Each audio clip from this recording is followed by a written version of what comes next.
2020 Keith and Debra Banks Endowed Lecture Series. I'm Jacqueline Mattis. I'm the Dean of the School of Arts and Sciences here at Rutgers, Newark. Before we get started, I wanted to let everyone who is here know that this lecture is going to be recorded. And we'll certainly be able to have a robust dialogue, and I'll introduce our moderators after our speaker has an opportunity to share her thoughts for the day. So the Keith and Debra Banks Endowed Lecture Series is made possible by a generous pledge of $100,000 to SASN by alumnus Keith Banks, who is a 1977 graduate of the College of Arts and Sciences. He was an economics major. Now, Mr. Banks, who is a 2019 inductee into the Rutgers University Hall of Distinguished Alumni, is vice chairman and head of Investment Solutions Group at the Bank of America. For more than 30 years, Keith and Debra Banks have been generous donors, establishing scholarships and another lecture series here at SASN in the university's Honors Living and Learning community and in the Department of Economics. Now, over the past 5 years since its inception, the Banks Lectures have brought nationally and internationally renowned experts from a variety of industries and disciplines, including at least one expert per year in economics. We thank Keith and Debra Banks for their generosity, and we're looking forward to being able to share this lecture with them. We're not sure if they're able to join us today, but they'll certainly have an opportunity to see the lecture in its recorded form. Dr. Hahrie is the first speaker for the 2020 Keith and Debra Banks Lecture Series. Dr. Han is professor of political science and faculty director of the P3 Research Lab at Johns Hopkins University. And she's also the inaugural director of the SNF Agora Institute at Johns Hopkins. An internationally renowned scholar whose work centers on studying movements, organizing, civic engagement, and democracy, Dr. Han is author of 3 books and of numerous articles published in the American Political Science Review, American Sociological Review, the American Journal of Sociology, among others, and in such venues as the New York Times and the Washington Post. Her 4th book, entitled Prisms of the People, Power and Organizing in the 21st Century America, which was penned with Elizabeth McKenna and Michelle Oyakawa, is due to be published this fall from the University of Chicago Press. Dr. Han's talk today is entitled Building Power for Social Change. Today's talk will focus on and discuss how protest turns into lasting social change and political power. With that, I'll turn things over to Dr. Han. And at the end of Dr. Han's remarks, I'll introduce our 2 moderators for today. So Dr. Han. Thank you so much. I want to just start by thanking Dean Mattis for the very generous introduction. Also for Jill Josephson and Diane and Nakeefa for inviting me to speak with you all today. I'm so excited to have the opportunity to talk about it. All the work that we're doing and the things that the shared interests that we have in common. And so I thought that I would just offer a few remarks just to frame a little bit about how I come into this conversation and thinking about the relationship between people power and social change. But that I'm really looking forward to what I hope is a really good and what I'm sure will be a really rich discussion with Diane, Nakeefa, and the audience. So just to begin, just to kind of give you a sense of how I come into this work.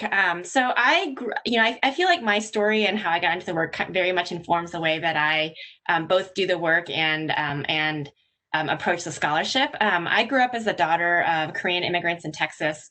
My parents had immigrated from Korea to the United States. And, even though they came from really well-established families in Korea, because Korea was basically a developing economy at the time, they sort of showed up with the proverbial $100 in their pockets. And a lot of what I experienced growing up as a kid was trying to understand or was watching my parents try to figure out what it meant to raise a family in the United States. And so the family that I grew up in was very apolitical. Politics wasn't really something that we talked about at the dinner table. Instead, we talked about things like how you're supposed to butter your bread, things that might be really familiar for people who grew up or were familiar with the United States, but were really unfamiliar for us. And so we had to talk about it and figure out how to do those kinds of things.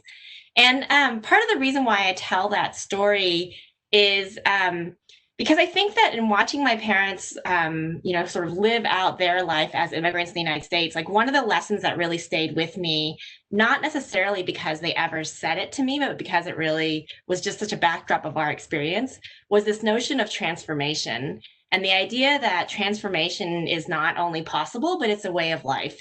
That part of what we do as humans is try to remake ourselves so that we can remake our family, so that we can remake the world around us. And that was just something that was kind of ingrained in me as a way in which we approach the world. And so, in that sense, I think it's no accident that I study what I study, which is really, social movements as a vehicle for social change. And I got into that work not because I went to college thinking that I would study it, but I went to school, thinking that I would do something completely different, but then ended up getting involved in student activism. And that's what introduced me to a lot of this work. And the first time that I was exposed to the work of social movements or community organizing, I think it really spoke to me because what I realized, one, was that part of what social movements work is that notion of transformation. And that's at the heart of what makes them possible. And second, that I was just so excited. I remember when I was in college and first began to learn this world, to realize, gosh, all these experiences that I had had growing up as a Korean American woman in Texas, like there are people who have an analysis out there, and it's not just life, but these are like choices that we can make and we can change if we want. And so I think that's really what called me into this work, and really, I think the lens that I bring to a lot of the scholarship. So, okay, so why do I think transformation matters so much? So I feel like a lot of the work that I do is really grounded by this question about, how do we create vehicles or movements, or, how do we create the sort of spaces in which people can learn to realize their own power? How do we recreate our politics so that we can imagine a politics in which people, grounded in their own experience, connected to each other, can really put their hands on the levers of change? And I think one of the things that we see right now in our contemporary politics is that there's this broken link between participation and power. That just because people take action, it doesn't mean that our political institutions will matter. And sometimes the answer to that, when people recognize that sense of disconnect, is to go out and vote, right? Or to express your outrage on Facebook or Twitter or sort of the other vehicles for social media and things like that. And it's not that those things matter, but I think that a lot of people, and especially the kind of people that I grew up with, kind of have a sense in their gut that that's not enough, that the problems that we face are different, while voting and all of that work that we do in our digital lives is important, that's not going to be enough to meet the challenge of the moment that we're in right now. And so the book that Dean Mattis mentioned that my students and I, Elizabeth McKenna and Michelle Oyakawa, have coming out this fall, part of what we wanted to do in that book is really ask this question. Okay, so if we accept that there is this broken link between participation and power, what if we were to examine the outliers, right? In general, if we look at the data, we can see that that's true. But what if we examine the outliers, and what if we were to look at the places where people were able to break through, where they were able to imagine a new future and then help that future become a reality through their own work? What do we learn from it? And so we identified some of these outliers, and in a sense, the kind of null hypothesis that we went into the conversation or went into the research with was that, there are no commonalities, right? That each of these cases were outliers because they broke through for unique idiosyncratic reasons. But instead, what we found was that there actually were some commonalities, right? And so we identified cases where people were working in different kind of communities, different kind of constituencies, and different sorts of political environments on different issues. And we were able to find a set of commonalities, and the commonalities really had to do with the way in which they invested in creating solidarity among a group of people.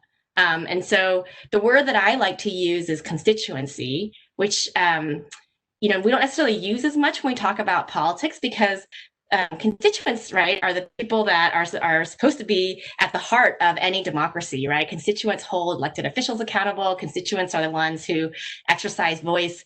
But often I think we've lost it. But part of the reason why I like that word is that the root word of constituent is, I'm sure I'm going to mispronounce it, but the root word is constari, which means to stand together, right? So if I'm a constituent, then what it means is I've made a choice to stand with another group of people.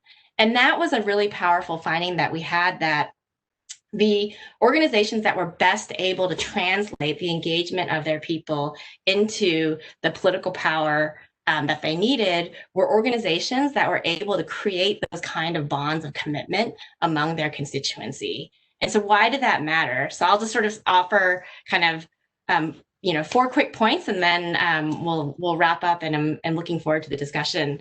So we started from the premise that for organizations that are trying to make social change, the outcome that they really care about is not necessarily just winning a policy or winning an election or any kind of visible form of a victory, although those matter, but instead what they're really trying to do is move power, right? And so if we think about it, then the question is, well, what is political power? Well, political power in the context of the organizations that we were looking at is both dynamic and it's fragile, right? Especially if you're looking at constituencies that have been structurally left out of American politics, the kind of people that I grew up with, that they're in an uphill battle for political power and influence. But power is not like a thing that I can buy, right? Or a thing that I have that's like a trait of my organization, but instead it's a dynamic exchange of interests and resources, right? So I have power over you if I have resources that act on your interests. You have power over me if you have resources that act on my interests. And we share power if we can mutually exchange our resources to act on each other's interests. And so if we take the notion that power is thus dynamic and it's a function of the relationships that we have as opposed to the trait of any one movement or organization or person, then the question is, well, if I'm an organizer, if I'm a movement, then how do I begin to sort of build that kind of power in these sorts of dynamic contexts? And what we found was that all the organizations that we were studying, even if they might have had an initial strategy for which they wanted to pursue their path to power, all of them got challenged at a certain point, right? The sort of path to social change is not linear and it's not easy, and you're always going to get challenged. And so the real test of power came in the moments when they were challenged. And the question is, what tools do you have to fall back on? When someone challenges the 1 million signatures you got on your petition, or an election outcome, or a ballot initiative that was passed but isn't getting implemented the way that you want it to be, or whatever the issue might be, then what are the tools that people have to fall back on? And in those moments, that's when the depth and characteristics of the constituency really matter, right? What is the extent to which the constituency is embedded in a set of intertwined relationships through which they are committed to standing with each other, even when things get hard?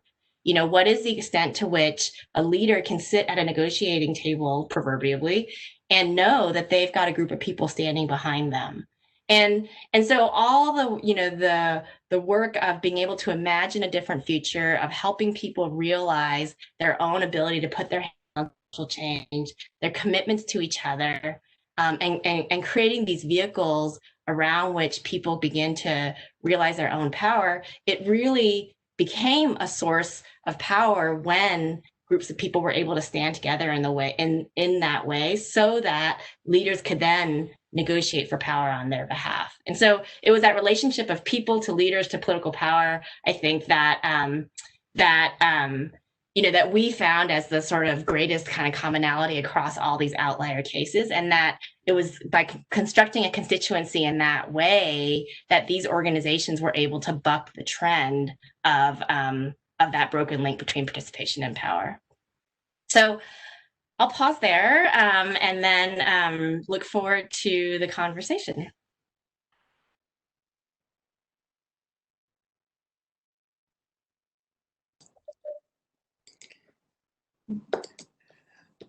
Thank you, Hahrie. I'm excited about this conversation. So let me take a moment right now just to introduce our 2 moderators for today. So our first moderator is Professor Diane Wong, who is Assistant Professor in the Political Science Department here at SASN. And Dr. Wong's work focuses on American politics, critical race studies, urbanisms, contemporary Asian American activism, and community-rooted research. Our second moderator is Nakeefa Garay, who is a doctoral candidate in the Global Urban Studies PhD program here at Rutgers Newark. Nakeefa's research examines the relationship between nonprofit capacity and civic engagement in Newark's local community development arena. So let me turn things over to Diane and Nakeefa. Thank you so much, Dean Mattis, for that wonderful introduction and just for being part of this conversation. And thank you, Hahrie, for these grounding thoughts, remarks. It feels as though, we've been in perpetual crisis for so long. And so your words have really been and offered such clarity, light, and vision. And so I really appreciate you for grounding our moment in this work with your own lived experiences as a daughter of immigrants, right, within a long lineage of activism and struggle and resistance, broadening how we think, how we talk, how we write about politics. I think that's so critical in this moment. And so obviously we all have so much to talk through, and we'll dive straight into the questions. But before we do so, I do want to say that, reminder to all the attendees, to ask any questions in the chat box, which Jill is monitoring. So either Nakeefa and I can ask our questions to Hahrie. Okay, so, this is such a historic moment in American politics, right? A moment of rupture that's sort of thrown the status quo into stark relief and really clarified a need for a revolutionary path forward. Right, we've seen the movement for Black Lives grow with momentum, and a new generation of youth activists really confronting racial justice and the dual crisis of climate change and the COVID pandemic. And so lately, I've been thinking about how to historically contextualize our current movement moments in past genealogies of struggle. And so I'm really wondering if you can talk more about what constitutes a movement moment, right? And how do we think about these moments in longer genealogies of struggle to honor what came before?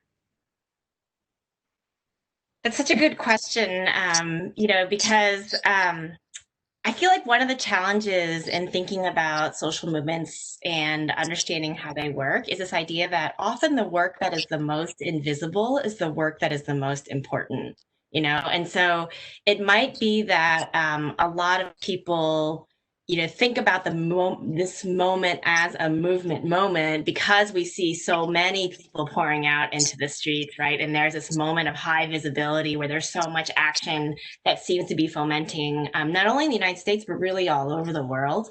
And that there's this outcry that people are making. But to your point, like so much of that work is grounded in a long history of work, not only around the particular moments the movements that we see, Black Lives Matter, and so on, but also those movements themselves as being contextualized within a much longer history of struggle, throughout certainly the United States and other countries around the world. So there is that tension, I think, in a lot of ways, but then the other, but one of the reasons why I think I do use that term, the movement moment, sometimes is because there's this famous organizer who talks about this idea where he sort of says, change is really fast. Change is really slow, except for when it's fast, and that like we're in this moment right now that because the very foundations of our society, from the economic foundations to the political foundations, because they feel like they're so uncertain, there's this kind of like opening and this opportunity for movement leaders to step into the breach in a way, and I think that's part of the reason why we see so many of these movements that might have been doing work that's less visible, come into the public arena, but it's also sort of this movement moment because there's this opportunity to capitalize on the uncertainty of our society to be able to, push a conversation and imagine a different world in a way that may not have been possible in previous moments.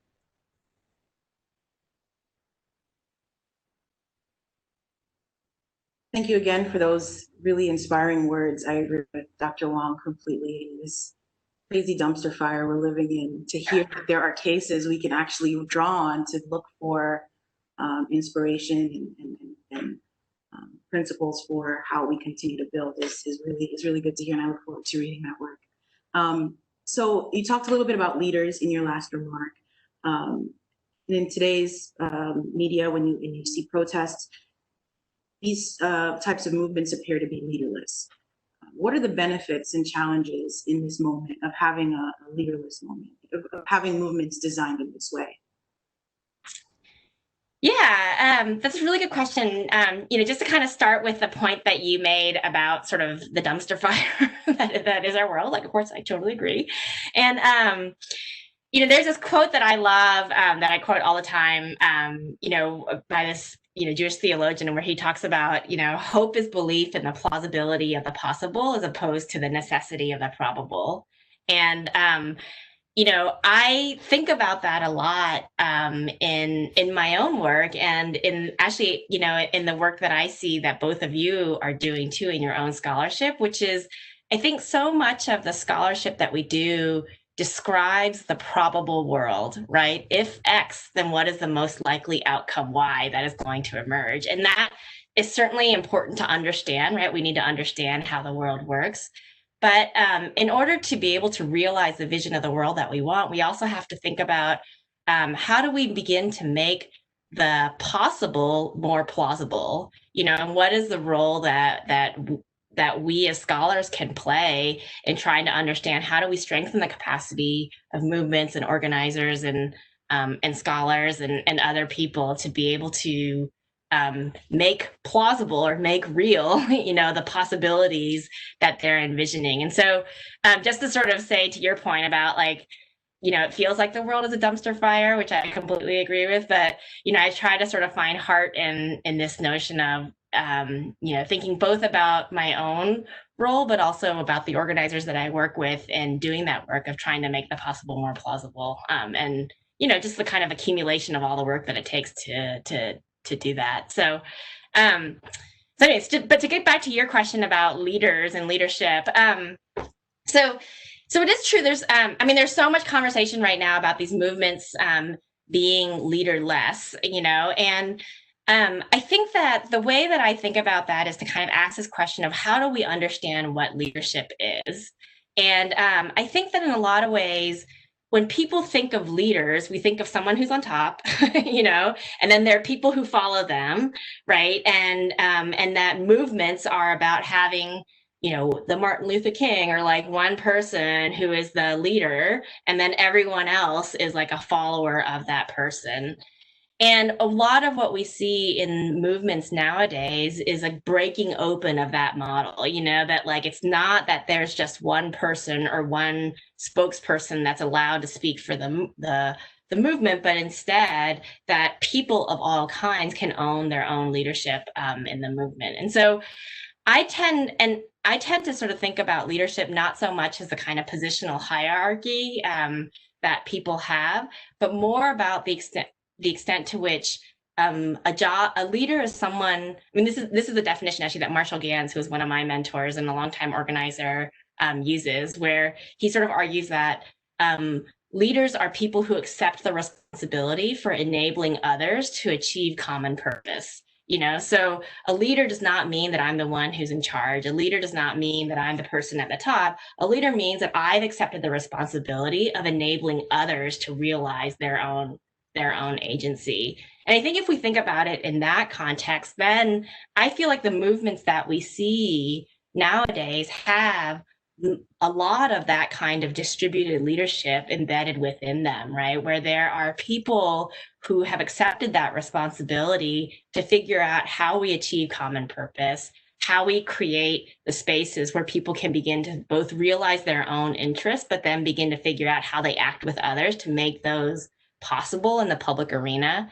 And so I guess I would push back gently on the notion of leaderless movements in the sense that a lot of the movements that we're working with, I feel like do have leaders, but they're not leaders, they're leaders as traditionally understood. Instead, it's a new kind of leadership that I think enables a broader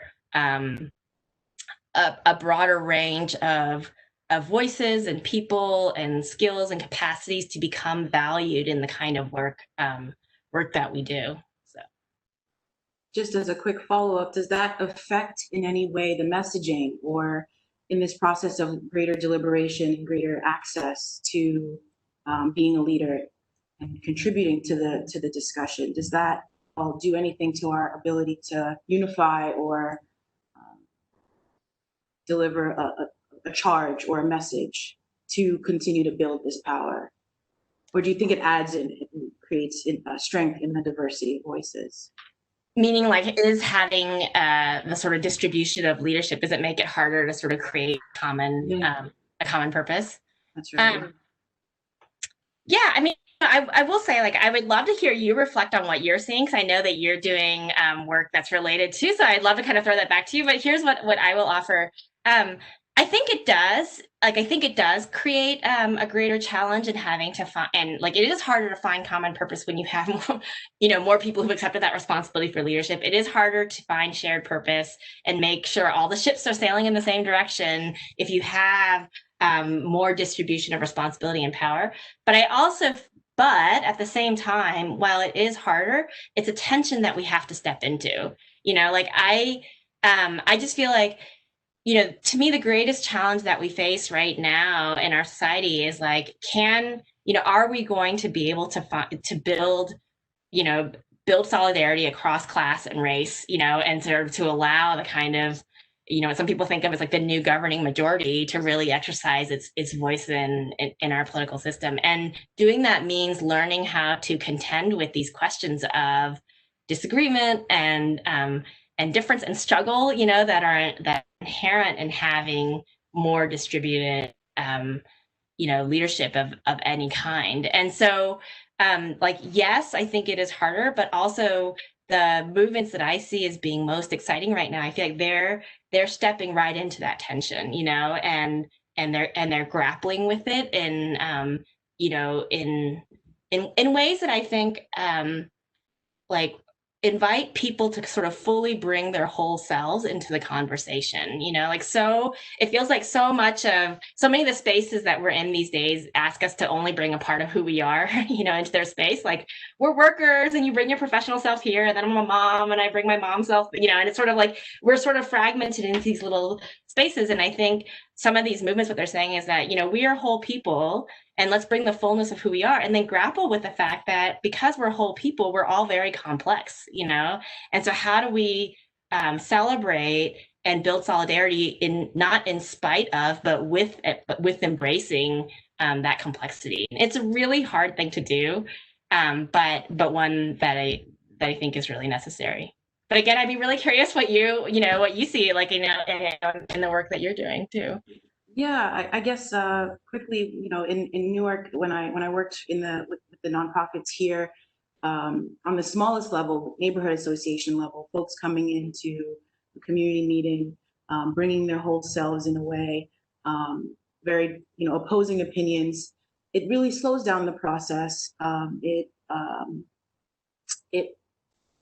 It causes tension, personal tension, because you're living with these folks. You rely on them. You've known them for decades, in some cases. So there's a lot of baggage brought in. And while it's healthy, like you said, we have to step into that tension. Sometimes we're often just so ready to just make a change and make a move that it's easy to want to step past that point of accepting and honoring everyone's whole self, so to speak. So yeah, it's hard to think about national problems in the scale that we see them today, and then try to move forward in a way where we want change now, but we have so many smaller units, sort of this like more polycentric governance or more local deliberation style, which is the healthy step that we need, but we also want change now. And we're waiting and talking. Sometimes it gets tough for people, at least on the ground, when I see folks like, why would I come to this meeting to argue some more kind of conversation, so it gets exhausting, especially if you're doing it for free.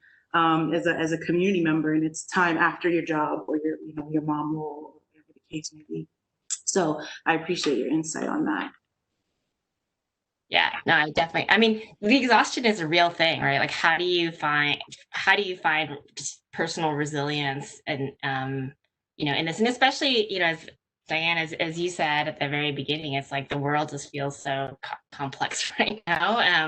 And how do we begin to, find the kind of both the courage and the time and the emotional fortitude to do the work of imagining a better future? It's a really hard question.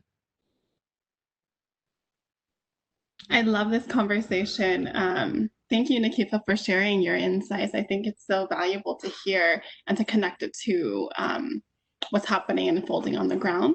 And I think it's so critical to think expansively about leadership in movement work.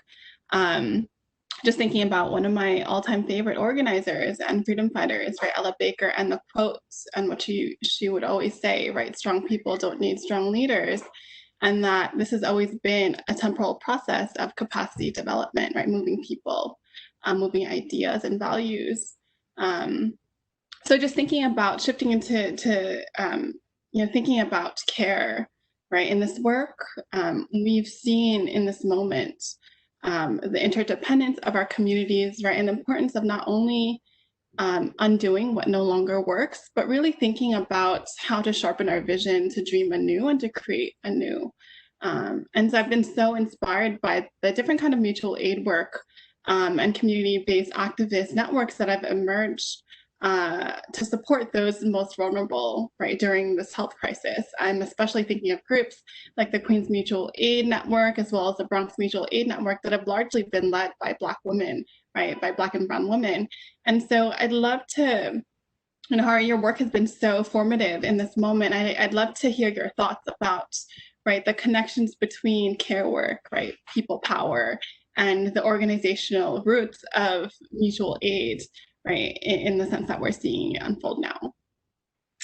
Yeah, I love that question. I love the way that you put it too. And I agree, it felt like, at the beginning of this pandemic, which feels like a lifetime ago at this point, but, it's like we saw, it was like, governmental institutions felt like they were failing, They were putting so many people in this kind of untenable position of having to choose between health and hunger, and what stepped into the breach, is all these mutual aid societies, all these communities coming in to take care of each other that helped navigate those really challenging times and continue to do so now, and so I will say, I think sometimes when I feel like I get caught in the middle of two conversations sometimes, So sometimes there are people that really focus on the communities of care and the kind of the creation of and realization of these kind of fundamentally different kind of communities as being at the core of what makes social change work, But you have to imagine it, and then you have to enact it through mutual aid, through these different kind of communities that we can construct at a small level, and that's sort of one vehicle for change. And then there's another sort of at the other end of the spectrum. There are people that think of social change as being negotiation with the political process, We have to identify candidates, we have to get them elected, we have to get out the vote. It's sort of like traditional capital P politics, and those are often not. They're different kinds of people, they're different conversations, they're not they're not connected to each other. And I feel like one of the things that I've realized in the work that we did for this book, and just a lot of the other work that I've done with organizations, is that those conversations actually need to be better connected than they are, and the reason is that the world that I'm trying to think of how to say this, to me, the journey from imagining a different kind of world to instantiating it into society at scale, has to do with these, what I think of as fractals, and so a fractal is a pattern that you see at a very micro level, and that same pattern gets reflected in bigger and bigger kind of concentric circles, So a fern is a pattern, and so the beautiful pattern that we see on the leaf of the fern is repeated at a micro level in the beginning of it. And I sort of think of solidarity of the kind that we're talking about as having to be the same thing, So we have to construct that in our families, our immediate social circles, and the immediate communities that we're a part.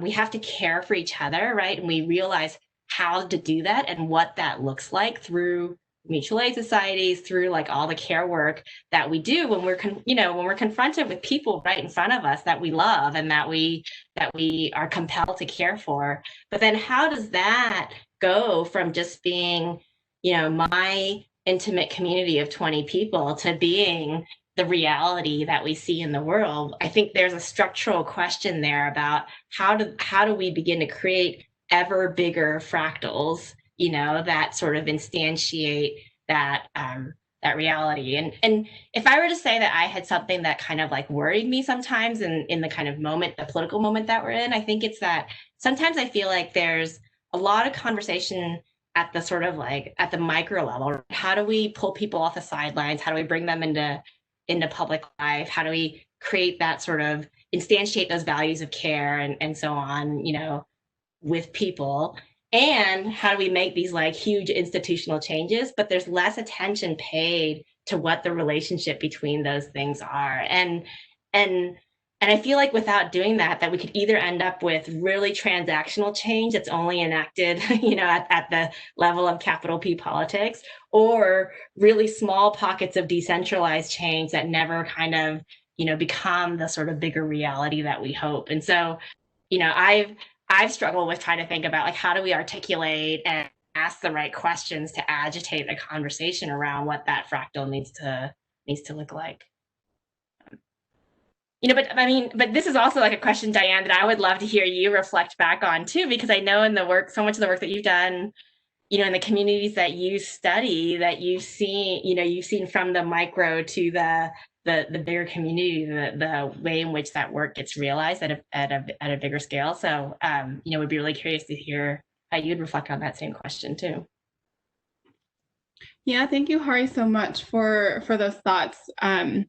Just thinking about, I work largely with Asian immigrant communities and a lot of Asian elders, specifically recently around questions of evictions and housing, right, in New York City. And, what we've been seeing is that a lot of folks already have the knowledge of sort of who actors are in the communities and the kinds of power they hold. But I think it's exactly what you're talking about, Hahrie, making those connections from the micro to the structural. That takes a lot more, meetings, conversations, interpretation, right? And I think that is something I think often about thinking about the immediacy of language justice in this work, particularly when it comes to intergenerational communities and communicating these levels of power and the connectedness of power relations. And so thinking about, for instance, the ways in which predatory landlords are connected to larger systems of banking, lending, right, policies and structures that are larger, right, than what's happening and unfolding within their own tenement buildings. And so, these conversations must be had, but I think there's always going to be that temporal element, right? And just thinking about the ways in which it connects to our most immediate spaces. I do often think of this quote by James Baldwin, right? If I love you, I have to make you see the things, or I have to make you conscious of the things that you don't see, right? So thinking about bringing this work to our own families, right? As a daughter of immigrants, I also think about how to communicate this work from a micro level to thinking about larger structures, especially with, the elections coming up. And so, I'd love to hear your thoughts about, how and if you've communicated, the work that you've been doing with your own, with your elders in any way. Yeah, that's so, it's such a funny, it's such a good question. So my parents, I grew up in Texas. My parents still live in Texas. Most of the rest of my extended family is still in Korea. And so I feel like when I think of, like the elders in my family, it's like there's one conversation with my parents who had this whole kind of like understanding and sort of sensibility about the United States and what our political world looks like here. And then it's like talking to my, my ancestors and my relatives back in Korea is like a whole different kind of challenge, because there's also that the cross national conversation that has to be bridged. But I love that James Baldwin quote too, and I think a lot about this question of like, how do we make, I mean, so to me, it's like not only in our families, but also in the broader world, like how do we make visible, the work that is going on within our own families, within our communities, that form the foundation to be able to meet the challenge of like a movement moment like today, like right now, or something like that, And I think that like I feel like in talking with my family, part of it is part of it is about part of it is just like describing the work, I think, in a way, and then like the nitty gritty of like, what is it like to have a kind of conversation where you're trying to bring someone across the bridge from thinking of themselves as a mere consumer of the society that they live in to being an agent who can actually help change and shape that society, and like what does that bridge look like, and what does that conversation look like, to also trying to make legible like why I think that one conversation with this one person in this one setting makes a difference for these like big things that we might all care about. And to your point, it's like those bridges from the sort of the one person and the individual conversations that we have to the kind of connections to the bigger things that we want, that are often the hardest to make. And and this is where, I mean, just kind of get back to our conversation about fractals, this is where I kind of feel like I wish there were more examples of organizations that had successfully kind of created those fractals, all the way, so that we could point to them as like, this is what we're aspiring to, for someone who's not in this world, like this is what it looks like, when it works. And I think that because we've lost so much of those pieces in a way, it's harder to make that legible, both, to the people that I talk to and my family, and to people that, that are in the kind of organizations and movements that we work with.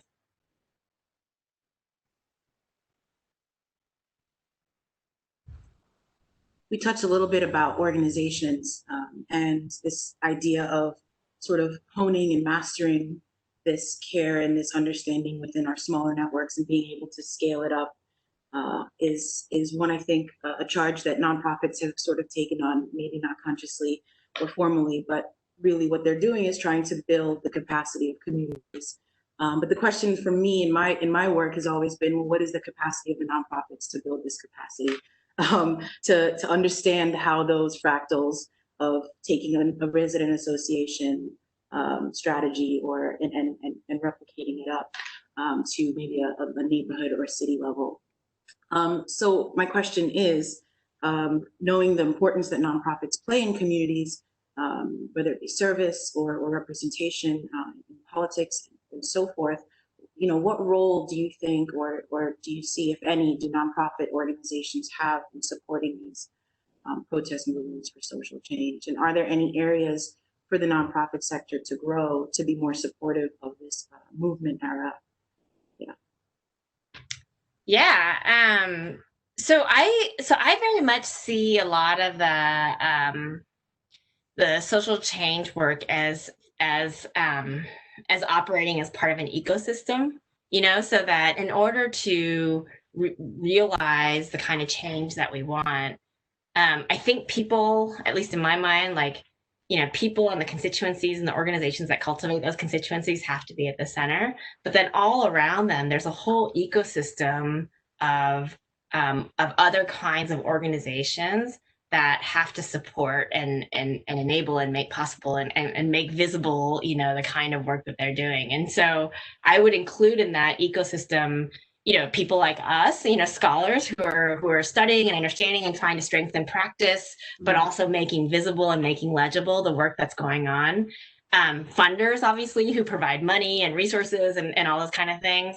But then also, other nonprofits, I think that I mean, nonprofits is such a like big term, so there's so many different kinds of nonprofits, right? But that provide a lot of the support both to the constituencies and the people who are part of the movement work at the center, but then also, provide everything from like technical support to allyship and everything else for the movement organizations. And so I think that ecosystem is a really important thing to think about. And, one of the questions that I've had on my mind recently, especially, as I look at, more and more of the organizations that like, my students and I work with, and when we were out in the field, like they're working in these like pretty complex coalitions and ecosystems of other organizations, some of which are movement oriented and some of which are more kind of, traditional nonprofit oriented, and figuring out how you manage a complex network like that, I think, is a non-trivial task. And it's one that I don't know that we as scholars necessarily have that much to say about how that works or what it could look like. So anyways, so I do think that question of like, what does an organization to organization partnership and coalition really look like is one that we don't really understand. But so I do kind of see the nonprofits as being very much a part of that bigger ecosystem. I will say that I do.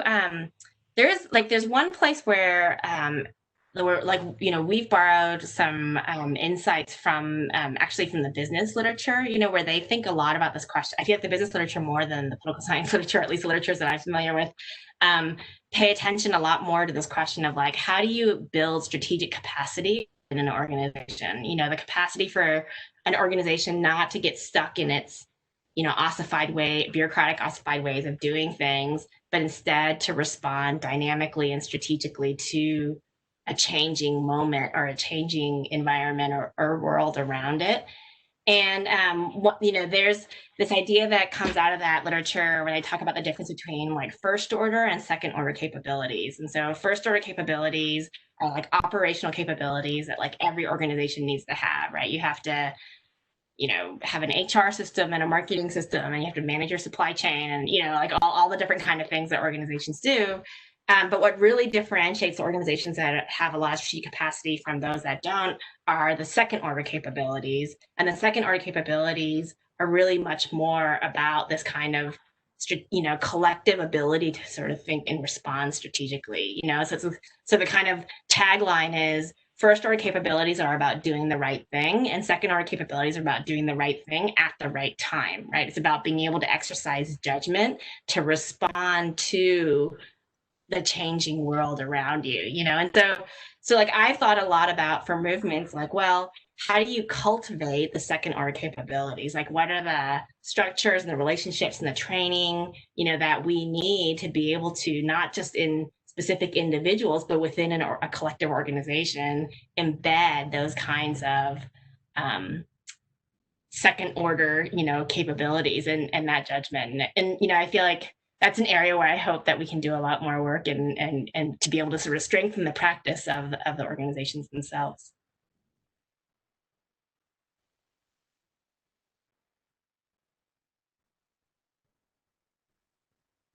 Thank you so much for that, Hahrie. So I'm just thinking about when I first picked up your first book, How Organizations Develop Activists. And, I remember that it wasn't actually in a classroom, it was in an organizing meeting with a ton of, housing folks. And I think what struck me as being so critical to your research is this idea, right, that politics is relational, right? It's relationships are key, relationships are at the center of everything that we do. And so thinking about how relationships, right, encourage action, change, mobilization. And so in our current moment where so much of our lives take place online in the digital sphere, I'm wondering if you can share some insight or strategies for building these relationships, right, for social change from afar. Are there any tools? Are there any, strategies that you've seen that have been effective that organizations or organizers can use to cultivate these kind of deep relationships that are sustainable? Yeah. So first of all, I just have to say that it's so nice of you to say that you first found the book like in a movement meeting as opposed to in a classroom. And so that kind of, it's like, as an academic, it's like we write these books and I sort of imagine that my mom will maybe read them, and I don't think she even has, to be honest. And so it's like so nice to hear that there's like people out in the world who are reading the book. So anyway, so that's great.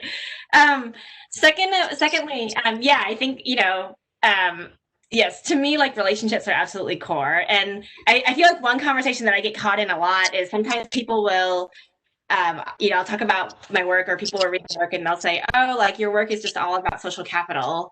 And my response is always like, yes, like social capital definitely matters. And I'm not like, there's nothing that I would agree with that. But I feel like what I'm talking about when I'm talking about relationships is like social capital with power, so it's one thing to just feel like I'm, generally connected to my neighbors or that I know my neighbors and things like that. And that really matters. But to actually be able to turn that into, turn that into power, I think requires a kind of commitment and a conversation to sort of have it be a public relationship in a way that's very different than the private kind of social capital relationships that we might have. And so, I've always wished that I could sort of articulate better exactly what I meant, what the sort of distinctions are there. So anyways, that's just kind of like one thought. But in terms of like in this moment, so what is it? How do we construct it? So I actually feel like I've been really heartened, I will say, by looking at all the ways in which so many different kinds of organizations have been innovating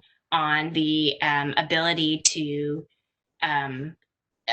to continue to do the relational work of politics in this particular moment. So some of it has just been, as you point out, using old tools in new ways or building new tools, right? And so Zoom has become a part of everyone's life in a way that we never knew. And I actually heard one story about a professor who was talking to a student who had this experience of both of in a class, like having both a Zoom version of the experience with the class, but then also an in-person version. And the student said that she felt like the Zoom version was more intimate. And the reason was because when you're on Zoom, you see everyone's face on a screen. So you're looking at everyone's face and you kind of see the reactions that people are having, as you're engaged in the class. But then when you go into a classroom, she was sitting in the back and all she saw was the back of everyone's head and then the professor, so she didn't have that same sense of interpersonal exchange that she felt like she was able to have over Zoom. And so I think there are just like a lot of ways in which we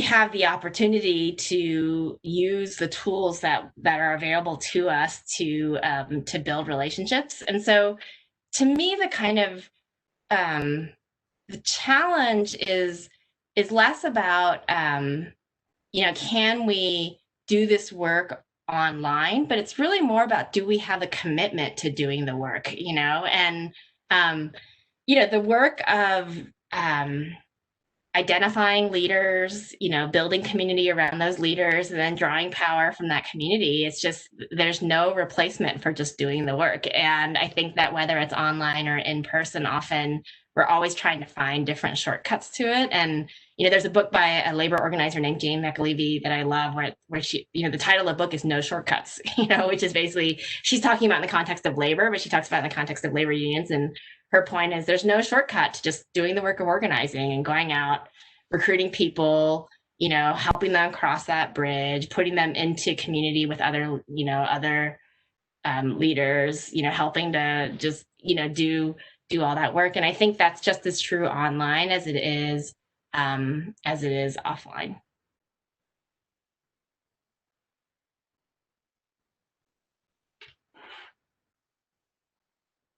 So it looks like we have a couple questions in the chat room. I don't know if we wanted to take one or two now. One person, Amber Follett, says, I see a lot of tension within institutions who vocally support the idea of whole person complexity and distributed leadership, but then struggle with what that may ask of them. I guess it's more of a statement rather than a question, but we did speak to that a little bit about earlier in the conversation. If you want to respond to that.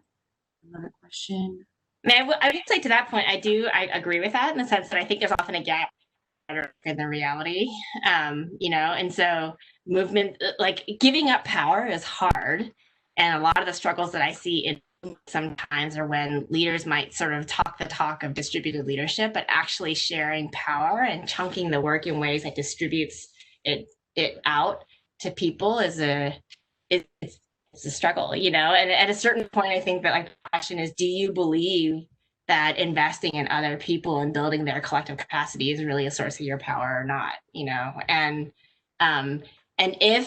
if you do, it's like, how do I kind of equip them to be able to meet the challenge of strategizing and doing the work of owning that leadership? And if not, then they become props for this bigger campaign that I'm running. So I think that tension definitely, I would agree that the tension is definitely there and it's a real challenge. But again, to the like kind of like the question that you asked, Nakeefa, it's one that we have to grapple with, and I don't know, to me, it's like there's no way to do it but to do it. Kind of thing.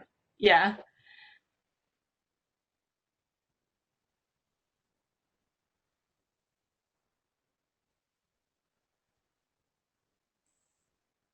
So I guess another question that I had was regarding the class, race, ethnic, and age diversity that I see often.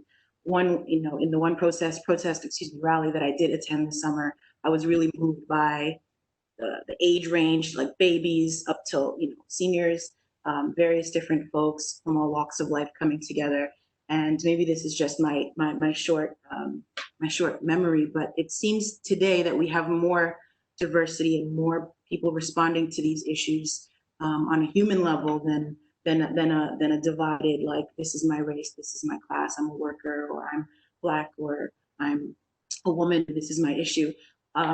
What ways has the media, shaped or limited our understanding of multiracial coalition building, multi-ethnic, whatever the case may be?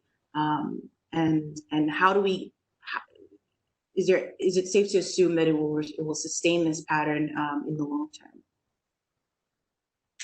Will the media sustain the pattern, or do you mean the pattern of people? The patterning of people coming together, putting aside, sort of these superficial in comparison to the actual questions of that shape the core of our human existence. They put to the side our identity. Yeah.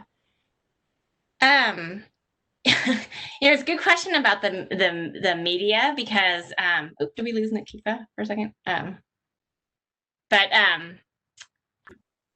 okay. Anyways, it's a good question about the media, because I feel like a lot of times, like, I'll get called by a journalist, about something having to do with something, on movement stuff, and give them this like long answer, about like all the work that's going on and all that happened to like lead up to the moment and like why, and like they just want to have like the one quote about like the thing that happened like in the street that one day, and so I'm always like, okay, why am I even having this conversation? But anyway, so I think that I guess, like, instead of just talking about the media, like, I would say, I think there's definitely an establishment view of politics that tends to view politics as being very transactional, and so this is a sort of like the capital P political system that is about elections, and it's about voters, and it's about persuasion and turnout and policy change in institutions of the state,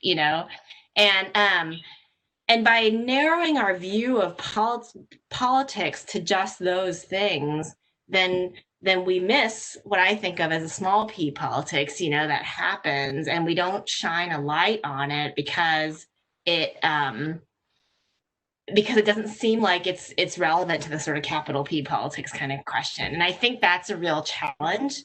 One of the questions that I always sort of think about for myself in my own work is, what is the role that we, my students and I, can play in our research and trying to shine a light on like why this other work matters, and how does it link to the kind of outcomes that people who are interested in the capital P politics, might care about. And, and so I think that, when we think about, moments like we were in this summer, when you had this burgeoning of activity, from across all different kind of demographic groups.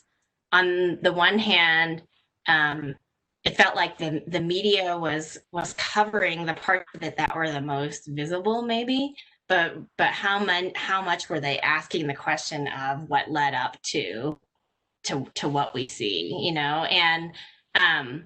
And that's, you know, and to be fair, just by the way, like I would say, I mean, I don't know how you cover that, right? Like, what do you say? There was another meeting in another basement with another 6 people, and then there was one the next weekend. Like, I don't really know what the sort of story is, and so I get why it's hard to cover, but I think there's a challenge of trying to figure out how we do that and shine a light on it so that people begin to recognize the value that it plays. And, you know, and just on that front, I will say one question that I think about is, you know, so like in my world of political science, there's like so much work that focuses on this question of voter turnout or persuasion, you know, and like, what is the kind of conversation that I can have? What is the message that I can send you? What's the outreach that I can do to get you to turn out to vote or to change your mind or something?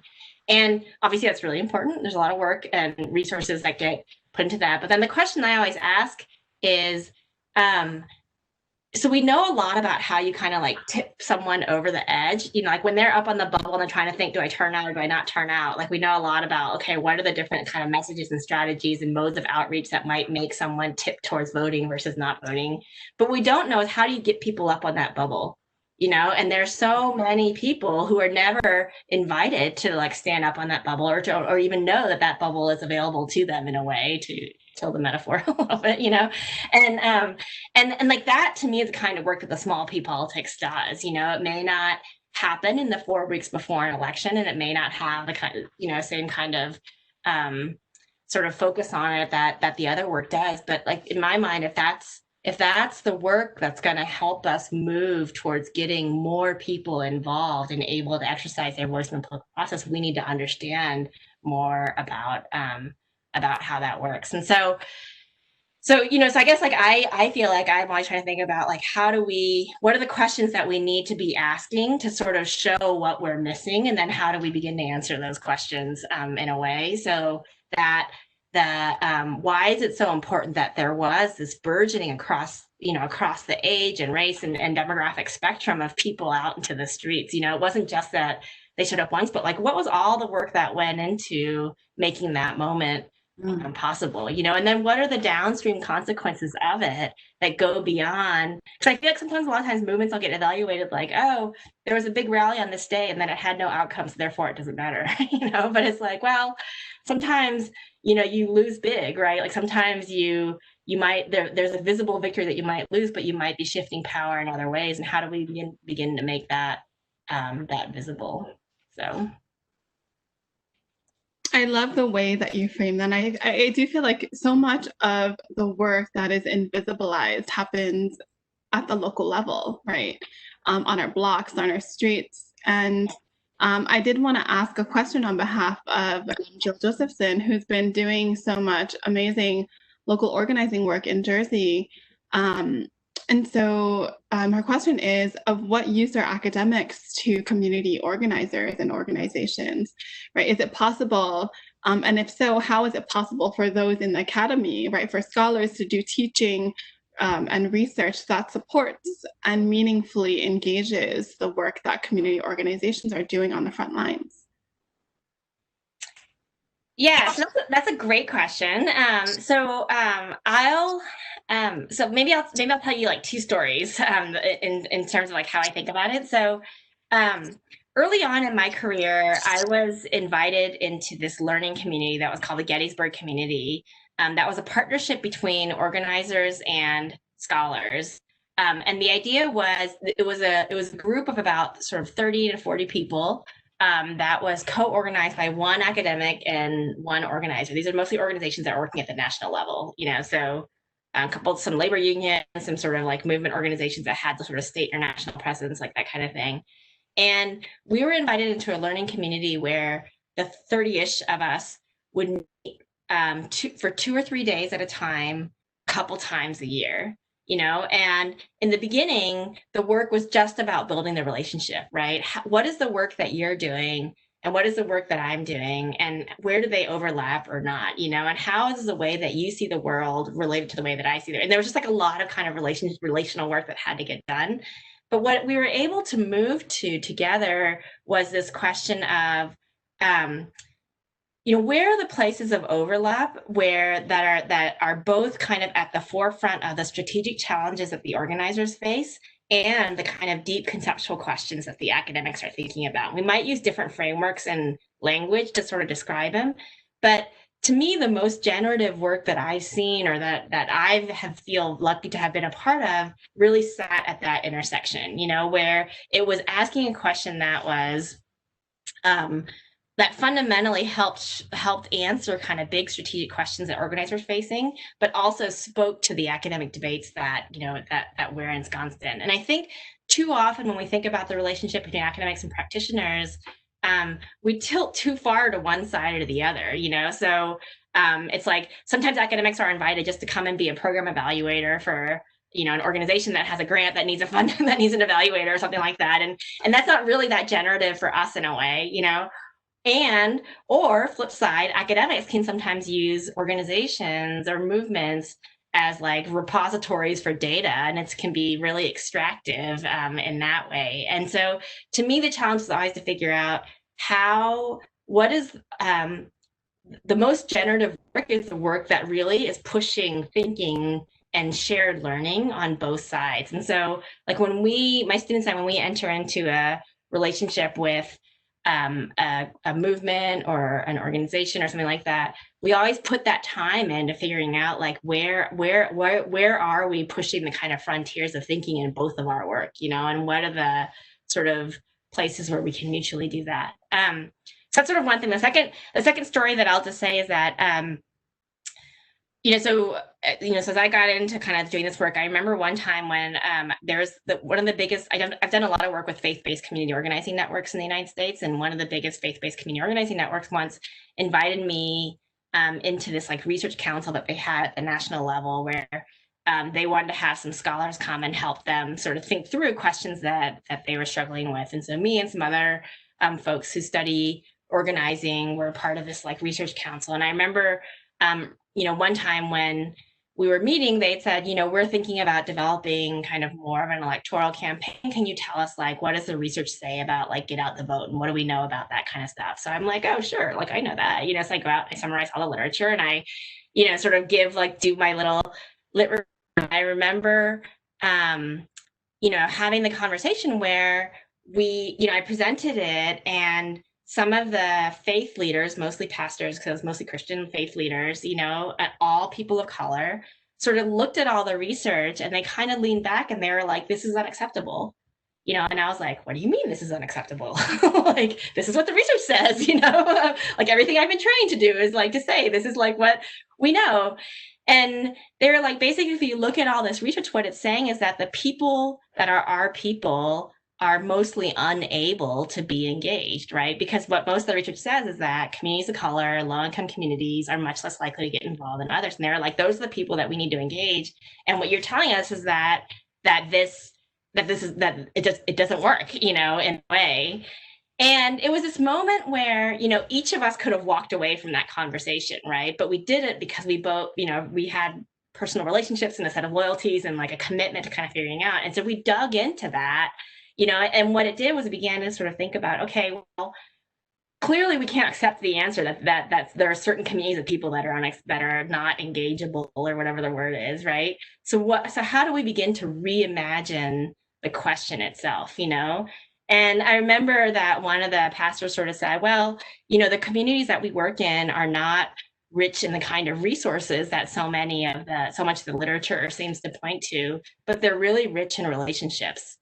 So how do we turn that into something that can, and so then it kind of led to like a whole set of other kinds of questions and stuff like that. So to me, like that was a moment where I was like, wow, like my thinking, I began to my thinking was completely reframed by being pushed in that way. And I think vice versa. And so those are the kind of relationships I think that I wish that scholars and practitioners could engage in, more often. So, and that we would have the structures at our universities that would enable us to do that kind of work, right? Because I think part of the challenge is that there's so much sometimes that the time that it takes to engage in that kind of conversation and to do that work is really hard to find. And so I don't fault anyone. It's more that, how do we sort of reimagine what the academy looks like and what the academy's relationship to the community is, so that we can make possible those kinds of partnerships and relationships.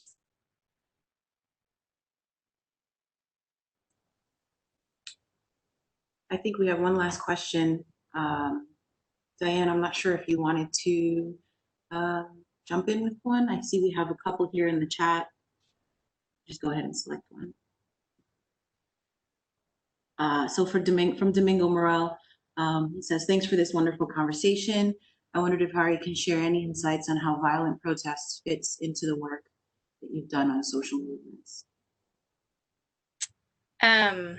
Well, first of all, hello, Domingo. Thanks for sitting through.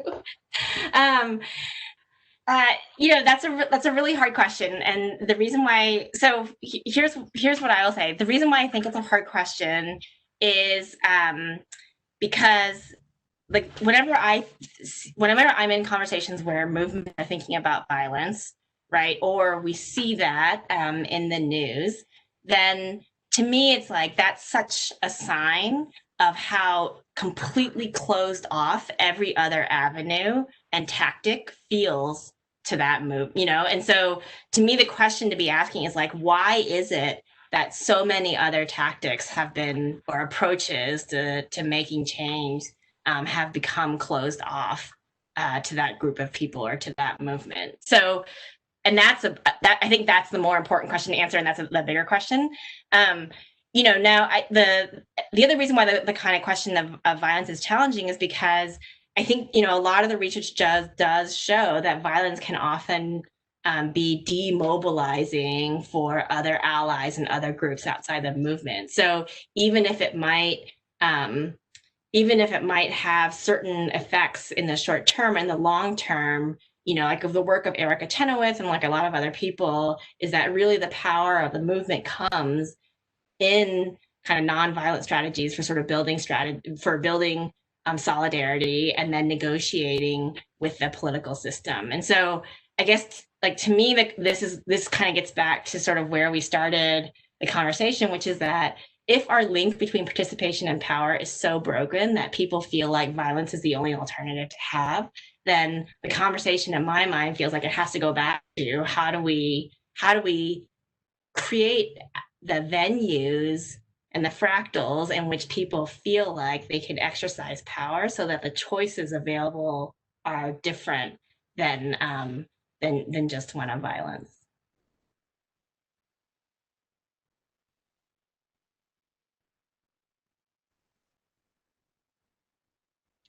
So I'm not sure if we have room for one more question, but there's just so much to say. And, I'm still sitting with what you said earlier about creating space for discomfort, right? And for a reorientation of the ways in which we think about knowledge and how it's produced within and beyond the academy.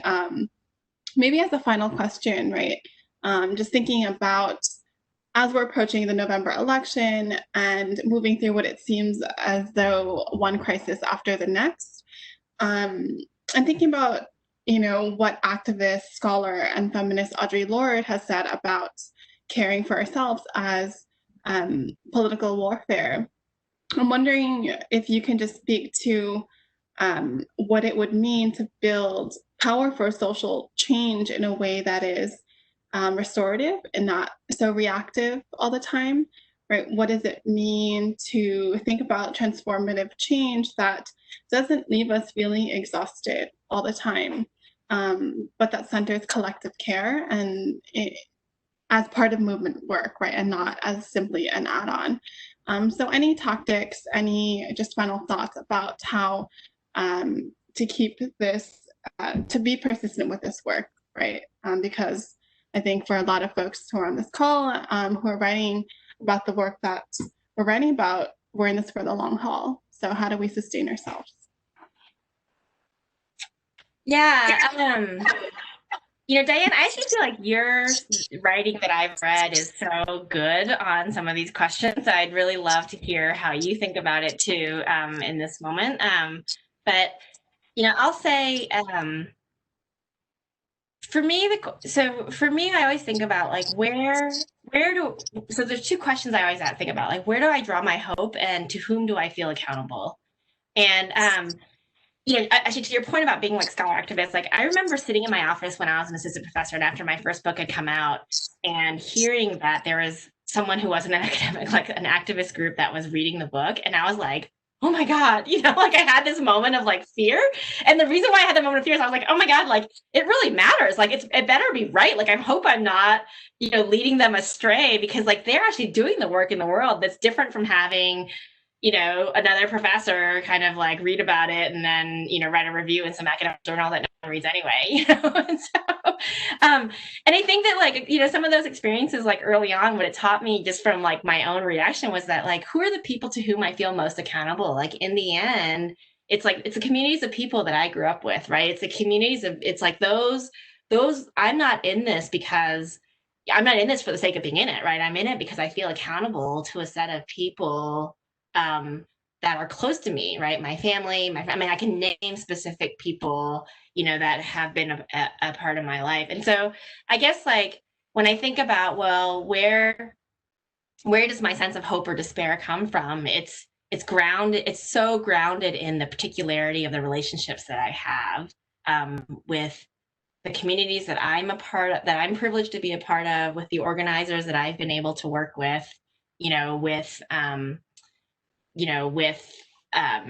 kind of the whole kind of network of people like that. And so when I think about finding the ability to continue this work even in the like dumpster fire of the world that we're in, it's all about nurturing the relationships that I have with people, and I will just just to kind of say, like, it's not like that's just not like abstract. It's also like, the research says like on a Thursday night, like what's going to make you show up for that meeting when you'd rather be like drinking wine and watching Netflix, right? It's because of your commitments to the people that are there and not because of your abstract commitments to an issue. And so I think we just have to realize and know that, and then make space to nurture those relationships to make possible that kind of collective accountability to each other. Thank you so much for these grounding words. And I really can't believe we're already at time. But I really appreciate you for, sharing your visions, insights, and I think, your thoughts on what grounds this work, and I think the theme of nourishment, right, as moving us through is so critical. So thank you for that reminder. I just want to thank everyone for tuning in. This recording will be accessible afterwards. So if you missed part of it or if you wanted to share, you'd be able to do so afterwards. But thank you so much, Professor Han, for your time. And thank you to Dean Mattis and Nakeefa for co-moderating, and Jill for all the behind the scenes work. And thank you for such a great conversation and all the great questions. I really appreciate you all inviting me to do this. So thank you. This was a great time. Thank you for the inspiration.